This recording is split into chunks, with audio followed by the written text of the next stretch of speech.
In July 1972, William Whitelaw, the British government's Secretary of State for Northern Ireland, granted special category status to all prisoners convicted of Troubles-related offences. This had been one of the conditions set by the Provisional IRA when they negotiated a meeting with the British government to discuss a truce. Special category status was de facto prisoner of war status, providing them with some of the privileges of POWs, such as those specified in the Geneva Convention. This meant prisoners did not have to wear prison uniforms or do prison work, were housed within the paramilitary factions, and were allowed extra visits and food parcels. In 1974, continuing confrontation culminated in the burning of the Long Cache Camp compound and damage to other buildings. In January 1975,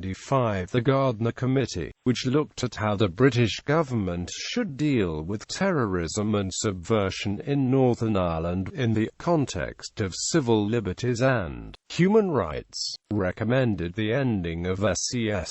It argued that SCS undermined the role of the prison authorities in maintaining discipline. The response of some prisoners to this was violent, and 6 prison staff were killed in the period 1976–77. The government accepted the recommendation, and on 1 March 1976, the new Labour Secretary of State Merlin Rees announced the phasing out of SCS. Anyone convicted of a scheduled offence after March 1976 would be treated as an ordinary criminal and would have to wear a prison uniform, do prison work and serve the sentence in the new Maze prison in what became known as the H-blocks. By late 1976, the new cellular prison accommodation recommended by Gardner was ready to receive its first prisoners. In the week that Roy Mason took over from Merlin Rees as Secretary